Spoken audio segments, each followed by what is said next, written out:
So this is another edition of the Heel to the Face podcast. I'm Jarad. I'm Brandon. On this week's episode, we're talking all about Cody Rhodes this past week at Hell in a Cell, the interim AEW championship, and much more, as another edition of the Heel to the Face podcast is on the air right now. Fans celebrate with me from Rome to Rochester. Bad luck to be my middle name. They might as well tag me up with my buddy from Syracuse. So another edition of the Heel to the Face podcast is on the air. I'm Jarad along with Brandon. As always, if you're watching us on YouTube or if you're following along on one of our many podcast platform sites, make sure you subscribe to whether it be the audio format or the video format. And make sure to follow us, as always, on Twitter at Heel to the Face. A very busy week in the world of professional wrestling. And a lot to talk about in the AEW world. Obviously, the week kicked off with CM Punk relinquishing his belt, so to say. We'll have an AEW interim champion while he is out in injury. But we'll start things off with Cody Rhodes and Sunday night at Hell in a Cell. And the video this week and the podcast this week is titled Why Cody Rhodes Shouldn't Have Won at Hell in a Cell. And that's kind of a personal opinion here. Jarad is taking onus on that, but I'm going to say it. Cody Rhodes shouldn't have won this past week at Hell in a Cell against Seth Rollins, shouldn't have been the victor. And we've seen this a few times in WWE. There's a few times where the results shouldn't have gone that way. I'm thinking of Stone Cold Steve Austin obviously beating Owen Hart at SummerSlam 97. But the difference there is that was an injury that happened mid-match. You have the match scripted, you have everything planned out, and then something happens and no one knows what to do. But in this sense, Cody Rhodes decided on his own he was coming out to compete at Hell in a Cell this Sunday. That's what he's claiming. He's saying it was his own doing to come out at Hell in a Cell. It was well known ahead of time. They knew even the night before in Champaign, Illinois, when he did not compete against Seth Rollins at the house show, that things were going to be a little tricky going into Hell in a Cell. So I'll ask you, Brandon, about the result of this match with Cody Rhodes going over Seth Rollins. Where do you see this all going forward?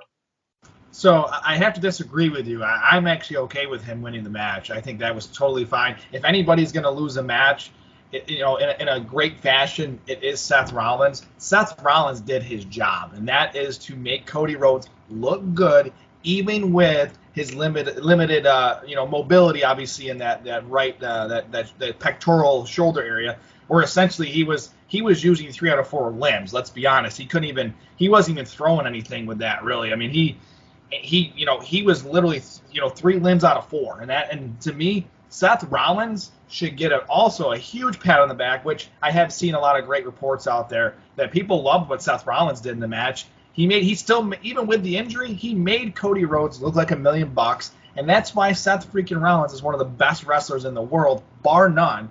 And for Cody, it's not a huge, to me, it actually makes him look better. I mean, I know he had the injury. Of course, yeah, absolutely. I'm not looking at this result in what it does for Cody. I'm looking at this result, what it does for Seth and what it does for this feud, which apparently we saw on Monday Night Raw is not over with. Well, so if it's not over with, the result looks even worse. Let me finish this real quick. So with Cody Rhodes, the reason why I would say it worked out even better for him, obviously we know this, but he could have taken the high road and said, you know what, I can't compete. This thing is, this is torn off the bone. I can't even use the darn thing. And nobody would have said a damn thing. They would have been like, all right, yeah, no problem. We don't want you to get hurt. But the reports coming in also was he actually tore it in the match with Seth Rollins, the little interaction with Seth Rollins, previously. I think it was on Monday Night Raw this past week. And then in a training incident, he tore the whole damn thing off. So essentially it was the doctor's discretion where they had the conversation between them and Cody. And Cody was like, if I can handle the pain, is there any further damage that can be done? Doctor said no. If you can deal with the pain, it's up to you. Do it. So for me, I give Cody a lot of credit because we've all seen the gruesome looks. I know there's been other pictures even up to today of how bad that looks. That was not pretty by any means. So I mean, at the end of the day, Cody did a hell of a job for what he could do. So good for him. I can't wait till he gets back. We'll see how long the timeline is for that. I'm not sure what the timeline is yet. but speedy recovery. But I do want to move on to Seth Rollins. I want to touch on it one more time with this. Seth Rollins, he didn't look bad at all. This is not a bad look. This is not a bad loss because, again, he showed how awesome and how great he is because he literally carried Cody essentially through the match, and they did a hell of a job. And that was one hell of a match for almost, 25 minutes of time? So for me, Seth has nothing. There's nothing wrong with Seth on this because, again, it shows how awesome he is. And, again, I don't care what anybody says. I respectfully disagree. It makes Seth look really good. And I'm going to tease this to you. I think in the future you're going to see John Cena and Seth Rollins. So I think Seth Rollins needs a little Cena action to fill his time until Cody gets back. Yeah, so Cody is scheduled to go in for surgery as a recording today, June the 9th. So we will see the timetable on that. But I guess what I'm looking at here in WWE, we obviously know it's this competitive sport, if you will, that the reason they have wins and losses and championships and all this stuff is because it's scripted, but it is the element of real competition and the element of sport mixed with drama. And the issue that I guess that I have here is obviously this was the third match. Hell in a Cell is normally scripted to be a feud ender. And in normal circumstances, that's fine. But similar to Cody Rhodes when he was in AEW, and he said he was never going to wrestle for the TNT Championship ever again, I thought that kind of short roped him a little bit. I thought, okay, that's a cool storyline, but that kind of short ropes you for the little bit, and I guess it doesn't matter so much so because now he's not in AEW. But with Seth Rollins and Cody Rhodes, whether this happens in the future or this is a continuation feud as soon as Cody comes back, I thought this would have been a great time for Seth to get a win because, one, he's already lost 2. That's one of the major issues. He's lost 2 of these matches. So he really needed a win regardless if this feud was to go forward, which I don't think it was supposed to. I think it was supposed to be over with. But he needed a win regardless because you're 0-2. You need the win. Rock, was 0-2 to Austin before he got the win in the third match against Austin at WrestleMania. Seth Rollins was 0-2 here with a healthy Cody. Okay, so you have that going. He's 0-2 against Cody. Why would the feud keep going if he just keeps losing? But now you add the fact that he is a disabled man. He is not at full strength. So I guess the reasoning is, if you're going to bet somebody and you bet them something and you're wrong, and then you bet them again and you're wrong, and then you have all the advantages in the world and you bet them again and you're still wrong, why would they care to bet with you again? So the point is with the not Seth Rollins, but not with the fans. With the fans, Seth Rollins looks great. I know obviously the fans are smart and they're going to say, whatever, wrestling's wrestling. Let's just kind of forget about it. But for just the continuity of storylines, I think him losing here makes this feud not just have legs in the future, because who knows? They don't need to go back to Seth and Cody. But in case they want to go back to Seth and Cody, and I've seen people say, hey, I wouldn't mind this going all the way to WrestleMania and having them fight again, but with the championship on the line. If Seth wins this match at Hell in a Cell, here's what happens. 1, Seth beats a one-armed Cody Rhodes, so fans aren't really upset about it. 2, Cody Rhodes can always claim that he wasn't at full strength in this match.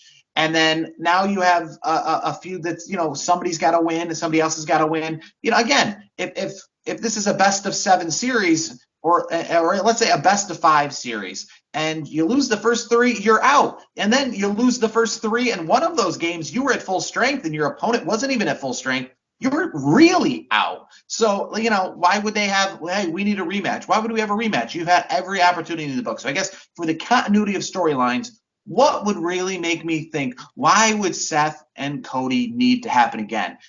Cody has not just beat him, but he beat him at half strength. I'll tell you why. Though. I'll tell you exactly why this is going to happen again.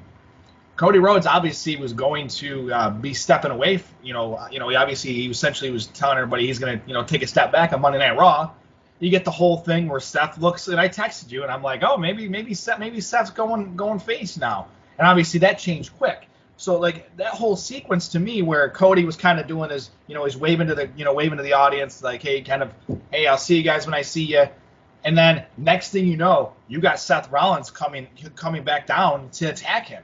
So and to obviously sell it even more. So for me, I have no problem with the way it's being done because the injury is kind of a for storyline purposes only is a blessing because how many matches can we have of these guys every single month? So with Cody being injured, it's going to be a few, I'm assuming a few months. I'm not sure what the timeline is for injury. I'm not 100% because the surgery I think is being done today, I think is what you said. So I think the injury will actually enhance the storyline because just when you're almost like forgetting about it, it's kind of in the back of your mind. Cody comes back, and then he's coming back with a vengeance because he's going to sell. What they're going to do is they're going to sell it where, Seth freaking Rollins is the reason why I was gone. I was away from you fans for all this time. So that's where you can build it all the way up to WrestleMania, and I think that is completely okay. Now, there are domino effects, though, to this. And I don't care what any report says out there. There's domino effects as to the Judgment Day, as we saw this past week, with Edge no longer the leader of the Judgment Day. Now it's Finn Balor. I think, obviously there's conflicting reports out there, of course. I mean, that's how it is in the internet wrestling community, the experts, so to speak. My take is this.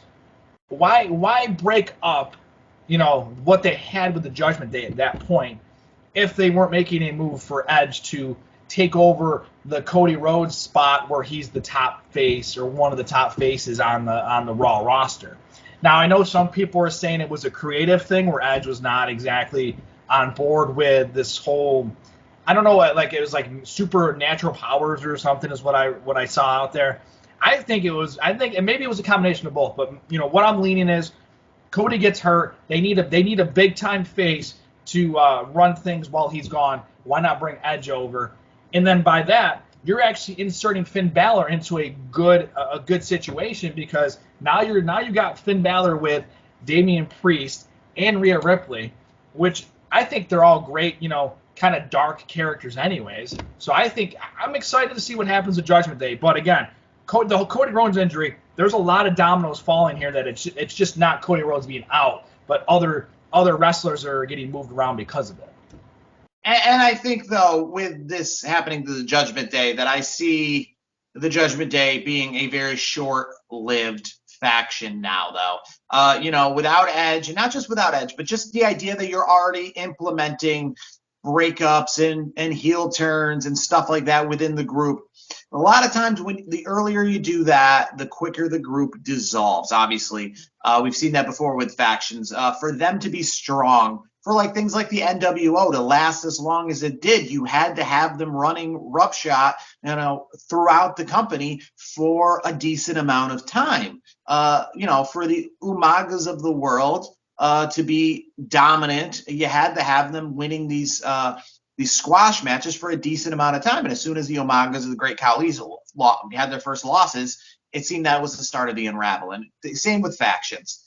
This, I think, is the start of the unravel, and I would be surprised if Judgment Day is around in any form post the summer. I now see this being a move towards Edge versus Damian Priest or Edge versus Finn Balor or likely of both. But I feel like after the summer, this whole faction is going to dissolve, in one way or the other. Yeah, I'm a little disappointed. I love Finn Balor. You know that. I mean, I've always been a huge fan and supporter of his.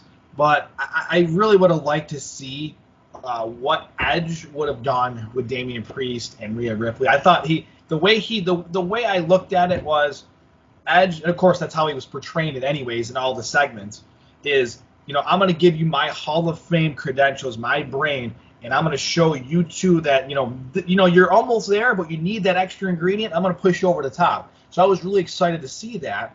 And that's no discredit to Finn Balor. Finn Balor's had a hell of a career across the world. But when you compare Finn Balor to Edge, there's no comparison when it comes to, what they've done in WWE and, being a Hall of Famer that Edge is. So that's my main issue with it. But if they can, and I know at WWE, wrestling in general, you see a lot of things getting recycled.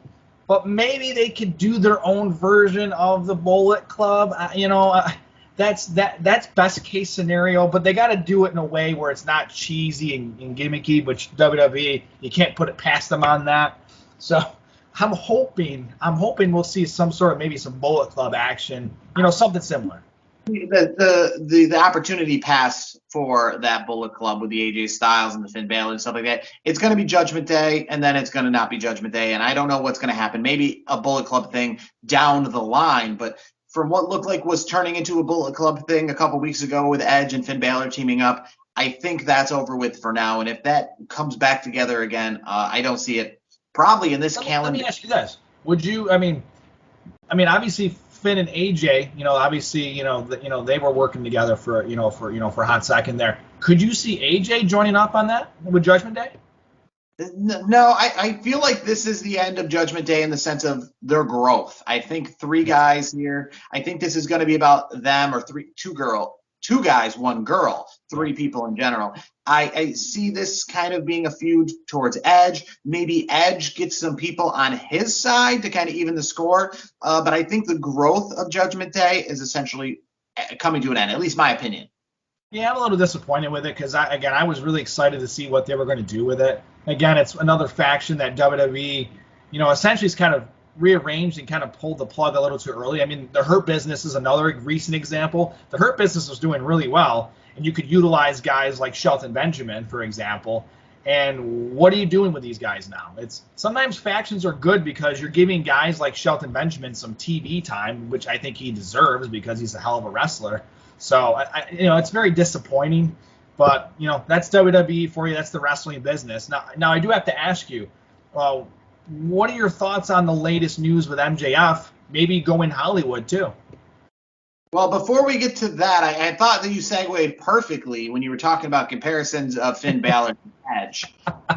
You can't compare Finn Balor to Edge, but you can compare Finn Balor to CM Punk in the sense of that CM Punk and Finn Balor both won championships on a Sunday night, and their first championships in a company, whether it be Finn Balor, the Universal Championship many years ago at SummerSlam, or CM Punk a couple weeks ago at Double or Nothing. And during the match, essentially, they were then injured to then mean the first appearances they've made on television later in the week, they had to relinquish those belts. Finn Balor had to give up the Universal Championship a night after he won it due to suffering injury during the match in which he won it. Same with CM Punk having to give up the AEW Championship.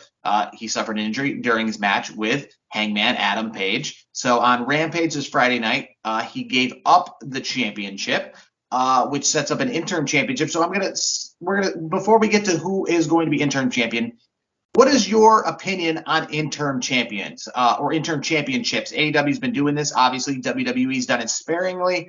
What is your opinion? Do you think he should have went the Finn Balor route in which he gave up the belt and we crown a new champion? Or do you like this? We have one champion kind of sitting in the wings while we crown another champion. I'll say my opinion. I'm not a fan. When you're done with the championship, just get rid of the championship. Don't create this. CM Punk essentially did create this situation back in 2011 when him and John Cena fought champion versus champion. And again, we're going to do it again because in 2011, CM Punk left the company with the championship. They crowned a new champion about a month later at SummerSlam. John Cena, CM Punk, champion versus champion. We're going to see that again with CM Punk as he's leaving the company with the championship, and he's going to come back eventually as champion to face the other champion. I'm not a fan of it. Just crown a new champion in my eyes. Yeah, I'm with you 100%. I totally agree. I don't like the interim tag. I just don't like that because at the end of the day, like you just said, CM Punk's going to be away for a little bit. Assuming, we'll say Moxley's the champion. We'll just use that for argument's sake. So then it's champion versus champion. Like to me, that's cheesy. I don't like that. I like the route where just like, Becky Lynch did it to go have a baby, Finn Balor with injury. All you need to do is if you're seriously injured and you can't compete, you relinquish the title, and then when you get back, you get a crack at it fairly quickly when you're back in the fold. That's just how it should be. Contender or something like that. That's fine. But exactly. the fact that you're both champion, because then again, people say who is the AEW champion right now, and you have conflicting answers. Well, it's CM Punk, sort of, and then it kind of makes it feel like you're not really the champion if you win this interim championship because it's only dependent upon you then beating CM Punk down the line. I got to stop you there really quick. I was just thinking of something. So I was watching Dynamite last night, and you know who else agrees with us in the aspect of CM Punk, not being able to compete for the title and be able to, if he loses, he gives that title up. Wardlow was very, very adamant that I'll go after a different title because I actually want to pin the actual champion's shoulders. That's what he said in the promo. You don't have in the future someone else waiting in the wings, essentially, that you still have to beat to really consider yourself to be the champion. Because so what we saw, if you're, to keep you up to date, Jon Moxley is the number one contender at Forbidden Door for the AEW side. He will face the winner of Hiroshi Tanahashi and Hiroki Koto, who are going to fight this Sunday in Osaka, Japan at New Japan Wrestling's Dominion pay-per-view. So the winner of Koto versus Tanahashi will fight Moxley. Moxley beat Kyle O'Reilly. Kyle O'Reilly won the Battle Royal earlier in the night to face Moxley later in the night to become the number one contender. So let's just say it's Tanahashi versus Moxley. I feel like that's where they're going. Tanahashi's the bigger name. That's the one they've a lot of rumors have been going towards. So Tanahashi versus Moxley. If you win that match, you still are only champion, depending on if you can then beat CM Punk down the line. Yeah, that's how I look at it too. And honestly, the way AEW books these things, does a New Japan wrestler, are they going to win that championship against Moxley? I don't see it happening because I just don't see a New Japan talent staying in AEW for long enough to defend a championship. That's the issue with this whole Forbidden Door thing, because they're going to have some obligations with New Japan. So that's my issue. I think it tips the hand where Moxley, whoever, it doesn't matter who it is from New Japan, whoever he faces, he wins the match.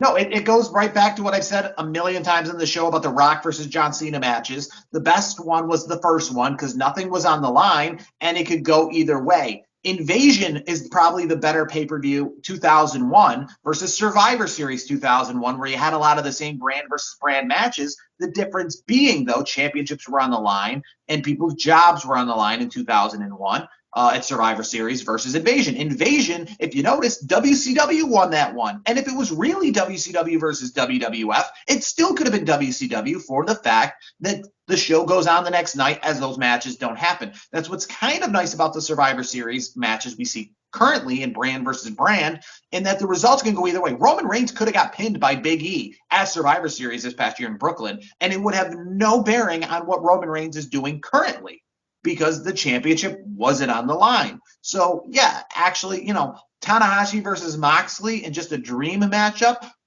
it could go either way. You don't know who's going to win because of the fact that, they're going to go their separate ways. That's fine. The Rock versus John Cena with the championship on the line, and Rock is not going to be defending it. He's going off to film a movie, tips the hand of who's going to win. Like you just said, New Japan is its own company. Tony Khan does not own New Japan Wrestling. And yeah, he's got a lot of guys coming over, but the fact of the matter is he owns AEW. He's got Moxley, obviously, under a much stricter contract. You're going to go with your guy winning your championship. Makes much more sense than having Tanahashi win and then having to work around his schedule and pay him to essentially work another company and work out all these deals. New Japan and AEW, it's going to be a good pay-per-view, but I think the matches should just be dream matches where they can go either way. It's going to be 50-50, but championships aren't on the line, so they don't affect future storylines.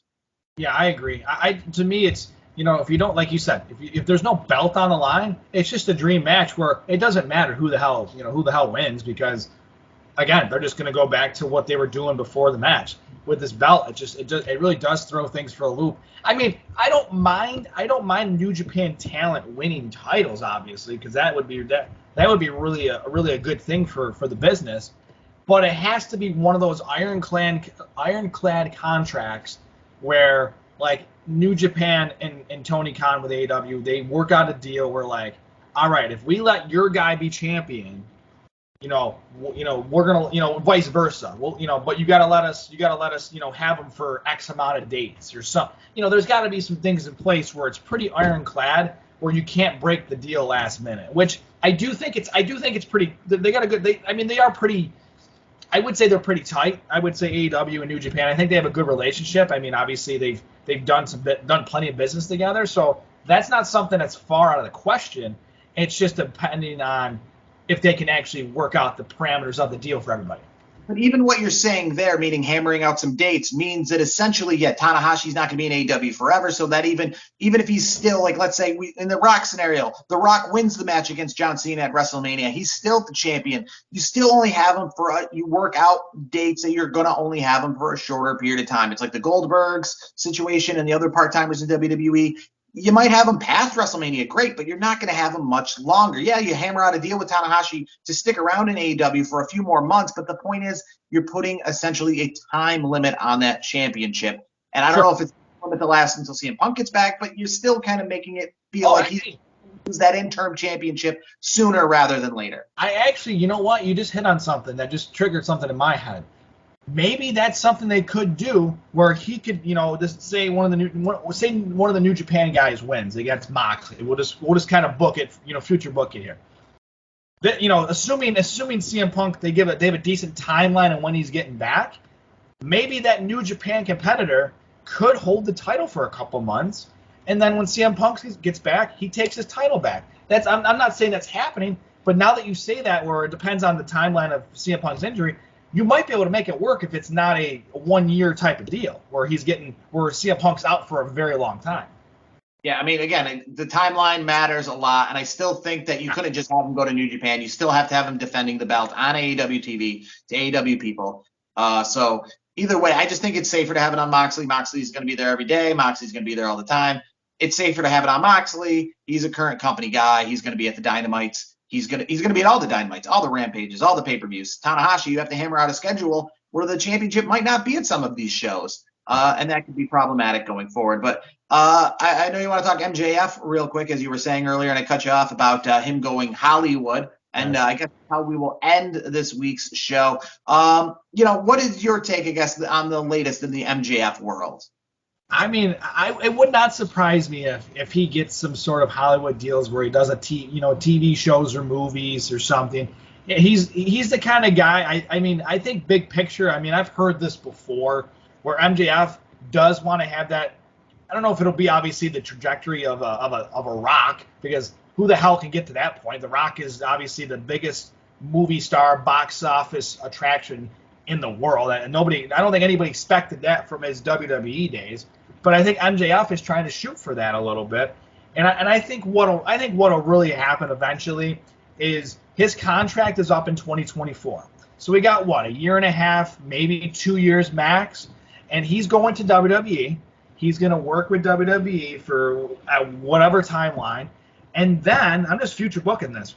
Then after his time in WWE, assuming it goes well, he goes to Hollywood.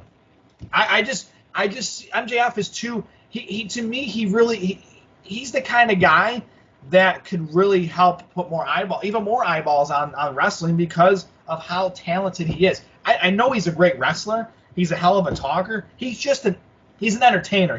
To me, he's a A+ player, A+ entertainer on a more of a wrestling show, not a sports entertainment show. So to really maximize his dollars and cents, he's going to WWE, I think. And I will tell you this right now, in 2024, Tony Khan's going to not only have to bid against Vince McMahon, but he's going to have to bid against Hollywood. And I think the prices are going to be really high for MJF.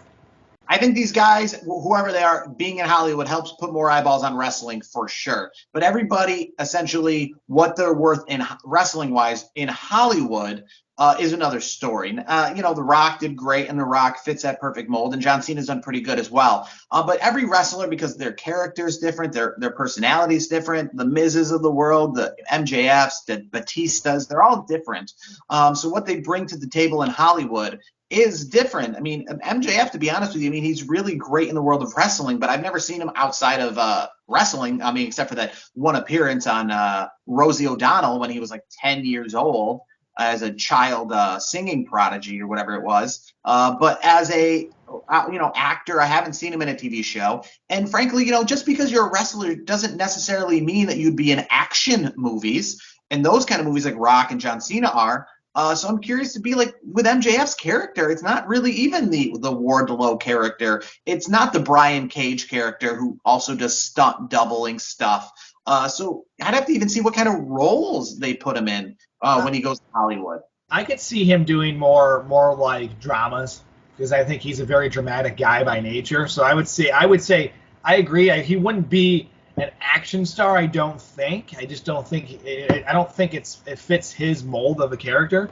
But I think because of how dramatic he is and how he delivers his promos and just how he carries himself, I could see him being really good at movies and TV shows that are in the genre of being a drama show. I guess I'd have to see it first. And with The Rock, it was good that he had a sample set before he blew up. I mean, he did like SNL and he did The Scorpion King. So he did a few things to kind of get us understanding of what his acting range was. So with MJF, I'd like to see him do something in the acting realm, even a reality show if that's the case, before we start to be like, this guy's got it for Hollywood. Because you don't know if they've got it for Hollywood. Stone Cold Steve Austin's a good example. He doesn't really have it for Hollywood. He's a great wrestler, up there with The Rock. Hollywood, I don't know. Hulk Hogan, obviously another good example. One of the best in the wrestling ring when it comes to his popularity. Hollywood, absolutely not. Did he try? Sure. Did he sell probably a lot of tickets? Of course. But he is no Rock. And The Rock is somebody who is just nobody I don't think will ever have the whole package like him. And we'll have to see if MJF can. I'll say this. There's one guy that a lot of people forget did a lot of entertainment was Roddy Piper, the late Roddy Piper. I don't think he gets enough credit for the work he did. He was a pretty damn good talent when it was obviously he did the reality show. He did the reality show on WWE Network. We know that. But he did movies. He was on Walker Texas Ranger back in the day. Like Roddy Piper was very versatile. So to me, like if MJF can be, even if he's like a tier below, maybe like, The Rock's like on top of the mountain, he's Everest. John Cena's kind of like a little, below that. If he can be close to John Cena's level, I'd call it a success. Yeah, no, and Roddy Piper is a great example because Roddy Piper is similar to an MJF. He's a bad guy. He's not a body guy in the sense of, a John Cena or The Rock. Yeah. And he's more of the mid-card kind of, and I don't want to say MJF, he knows it. Easy with that. I mean, when it comes to like, Roddy Piper wasn't Hulk Hogan, wasn't The Rock, wasn't the person who literally, if you're not a wrestling fan, you've heard of him. He was somewhere just below that level at the time when he was in these movies like They Live. He wasn't headlining WrestleMania at that time, let's just say. So I think MJF, if he fits into like a Roddy Piper mold, I think that would be a success for sure. I'm okay with it because Roddy Piper did a hell of a job, whether it was wrestling or outside of wrestling. So, I mean, if he can strive for Roddy or a little bit higher than Roddy, that's a pretty damn good career. All right, for Brandon, I'm Jarad. That's going to do it for this week's edition of the show. And we will talk to you next week with everything else that's happening in the world of professional wrestling. Make sure you like and subscribe if you're watching on YouTube. And make sure you subscribe if you're listening to us on the other podcast platforms. Until then, we will talk to you next week.